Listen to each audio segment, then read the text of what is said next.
Hey YouTube. My voice is a little bit better now, so I guess I'll just roll with it. But I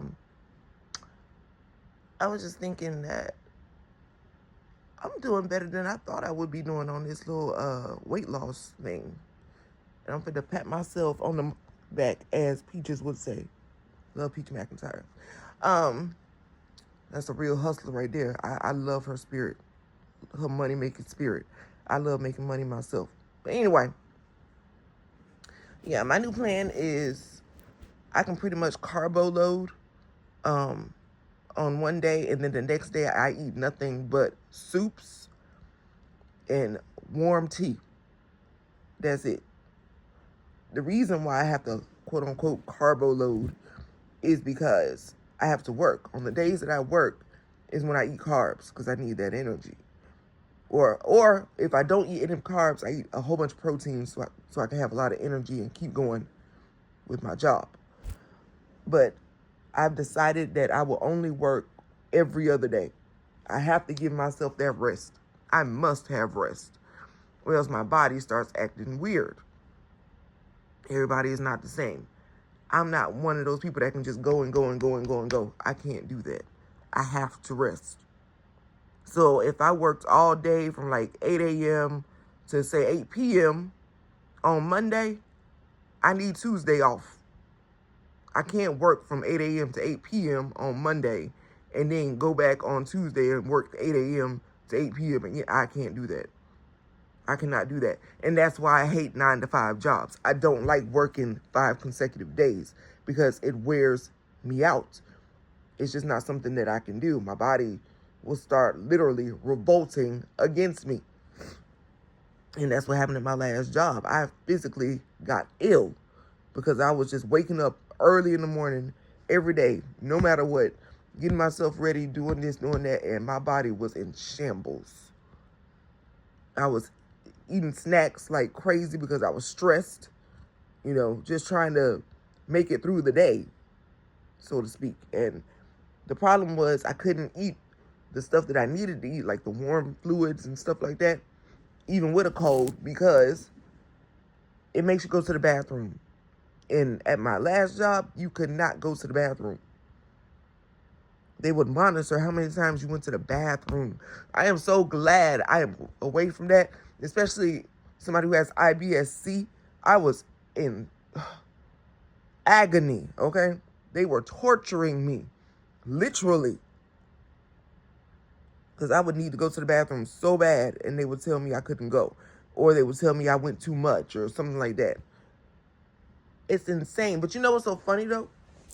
Even though I quote unquote went to the bathroom too much, I still took more calls than everybody else in that whole building. How was that possible? I think that's why they really didn't like me, was because in 8 hours, I could do more than they did within that 8 hours. So it's like everybody was looking at them like, okay, well, she did it. Why you can't do it? So I shined the light of truth on all the lackluster people that were already there and that were barely working. That's what that was. Anyway, back to the weight loss. But yeah, I'm noticing my stomach is getting so flipping small. I'm like, uh-oh. I'm seeing that curve. You know that curve I'm talking about. That belly dance curve. Yeah, I'm seeing that curve because I am a true pear shape. Before children, I had a little papa booty, but I had a real long torso. Think like, what's her name? Britney Spears, I'm a Slave for You. You know, that long torso with the curves on the side? Yeah, I was a true pear shape. I didn't have no breastises at all. No breast. I ain't started getting breast until after I had children. My son gave me a D cup. I went from a B as in boy cup to a D cup with my son. Okay? So that turned me into an hourglass because I still had that papa booty. I still had that long torso. And I finally got some breastises. Okay? All right. So, I'm going from 230 pounds. I am now 214 pounds on a good day. If I'm swollen, it's 216. But I am in the fight of my life to get this last 15 pounds of weight off, okay? I just want to be out of the 200s. My God, is that too much to ask for? Take me back to Wonderland, okay? I just want to be back in Wonderland. I don't care if it's 198. I'll be happy. My goal is 165, but I'll settle for 188. You know what I'm saying? I'm like, dang, am I that muscular? I mean, my legs are so freaking thick and muscular. You think I was the darn horse.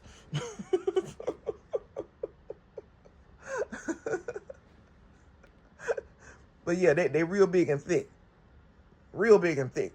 But yeah, I don't know what that come from. I mean, I used to do squats a lot, and I used to lift weights. Yes. But now I'm more into the lymphatic drainage, the Chinese lymphatic drainage way of doing things, the Tai Chi and stuff like that. I do stuff like that like every day, and it is shrinking my waist. The only problem is my arms, yes, they've gotten smaller, but they ain't as small as I want them to be. You see what I'm saying? Everybody these days, they focus on their stomach. Their stomach got to be flat. My stomach is flat. But being a teenager in the 2000s, I know what the heck a true flat stomach looked like. So I can't psych myself out and pretend that this little wide, flat stomach is the business, because it's not. I need to be skinty. But at 43, I realized maybe this is as skinny as I'm going to get. As long as I ain't got no double chin, as long as I can see my collarbone, and as long as I still got that nice snatch waist, I guess I'm okay. I guess I'll just have to settle for that. I don't want to. But when I tell you my body is hanging on to that muscle and it won't let it go, baby, I done starved myself and my behind was still there. I'm like, what do I have to do to get rid of this butt? And I know that sounds so crazy because most people want to keep their butt. But honey, I was trying to be model skinny. I was trying to be skinny. You know what I'm saying? Oh, the life I live is sad. I'm just joking. But yeah. I'm gonna figure it out. If y'all have any tips or suggestions of what I can do to look like a belly dancer again, please help your sister out. I appreciate it. All right, I'll talk to y'all later. Bye.